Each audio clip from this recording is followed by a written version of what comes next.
Every year the library does a community report, and the new one just came out. Give me some of the highlights of that and what it means to this community.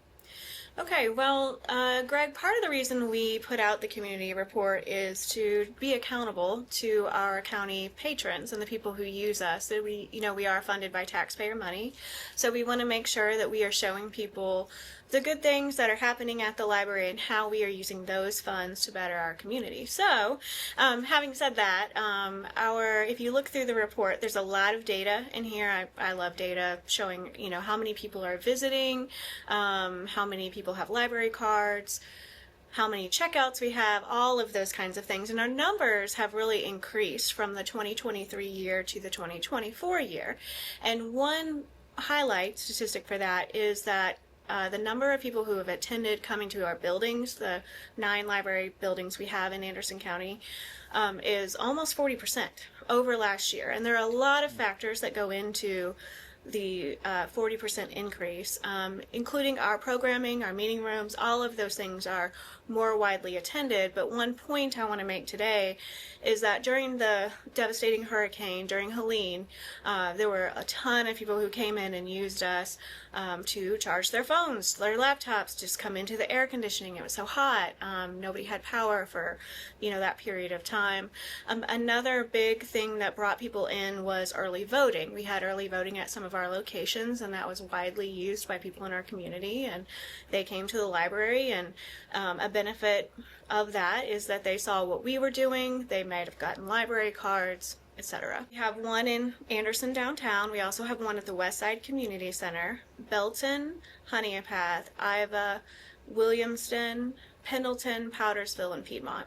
So I've been the director for about 4 years now, worked here for 18 years. I've definitely seen an increase of use in our meeting spaces, people coming in and having their own trainings or meetings or programs, things like that. There's also coming in to use other services that we have, coming in to have things notarized, coming in to use or check out items that are not books.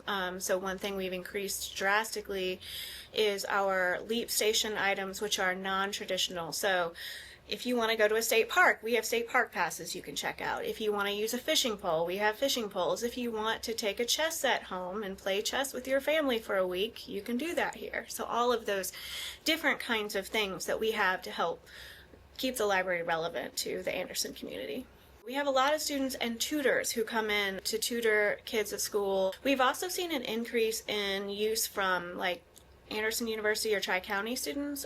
We have made a point to help outreach to those students who are in our community, so they come in and use this as a place to study. The makerspace is an area upstairs at the library that we changed a few years ago, and we have Cricut machines, sewing machines, a lot of art supplies, but also you mentioned the vinyl makers. So I see the makerspace being used by a couple of different groups of people. We definitely have crafters coming in and using things, but we also have small businesses coming in, making maybe t-shirts or logo things that they can put on, magnets for vehicles or something on their storefront, things like that. We have had a definite increase in people wanting to use the sewing machines, make their own cards, just make gifts and things for friends and family, and the makerspace has really picked up on those things. We have classes where people can learn those things, and we also have open time so people can come in and just use the machines on their own for what they want.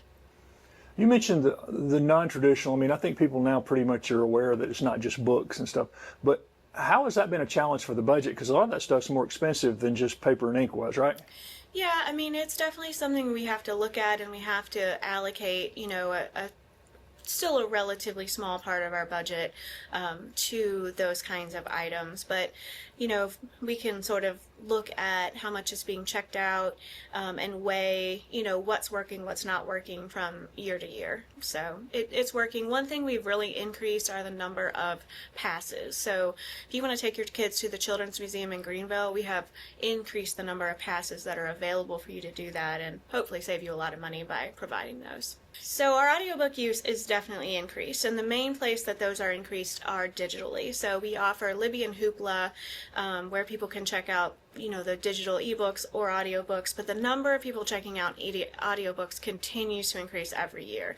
And I think that in part that is a lot of how people are busy now, like what fits into your life, and sitting down and reading a book might not be what fits for you, but listening to an audiobook while you walk or run or do your chores or pick your kids up from school, those kinds of things, that's when you can find the time to read. And so that's where audiobooks have really come in, and quite frankly I talk to people about audiobooks all the time myself because that's what works for me. So And another a leader here in town actually told me they just discovered they could read magazines and stuff on their tablets and iPad stuff. There, I mean, there's everything from the New Yorker to Good Housekeeping. I mean, it's available for free. I mean, absolutely. And I continue to learn that people in our community don't know about the digital things that we have. So it is so easy to just get your library card, put the number in, make an account, and then check out those magazines. There's also videos and comics that you can look at, all kinds of stuff on both Hoopla and Libby that we offer.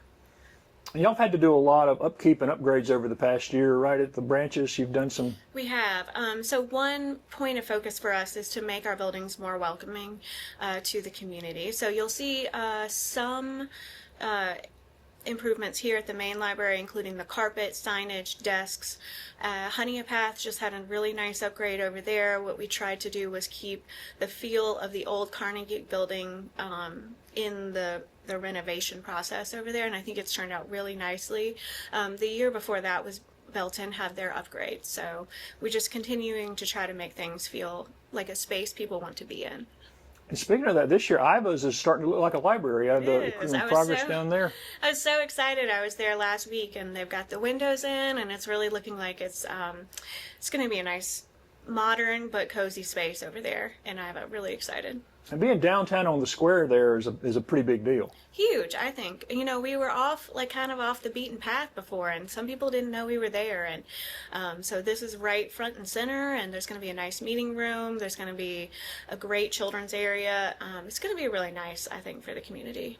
I think just general normal stuff is just keeping people coming in, getting more people to sign up for library cards. We have about 114,000 people with library cards in Anderson County, so it's over 50%, but I'd love to keep that number going, making sure that people understand that they pay taxes for the library and should come and use it, and also that we can save them money. They don't have to buy books and do things, and we have a lot of things that I think that are people would be interested in if they only know about it. So it's continuing to get that message out there that the library is for you and it's for everyone.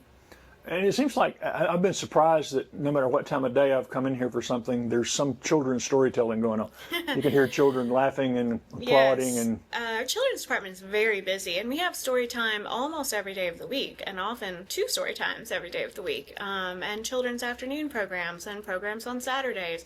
The department down there is, they're hopping, and they're keeping going with, creative, innovative programs that we're offering for kids.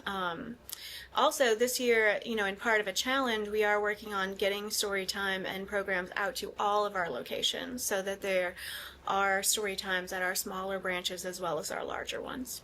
So the community report, you can go to our website, andersonlibrary.org, and you can find it there.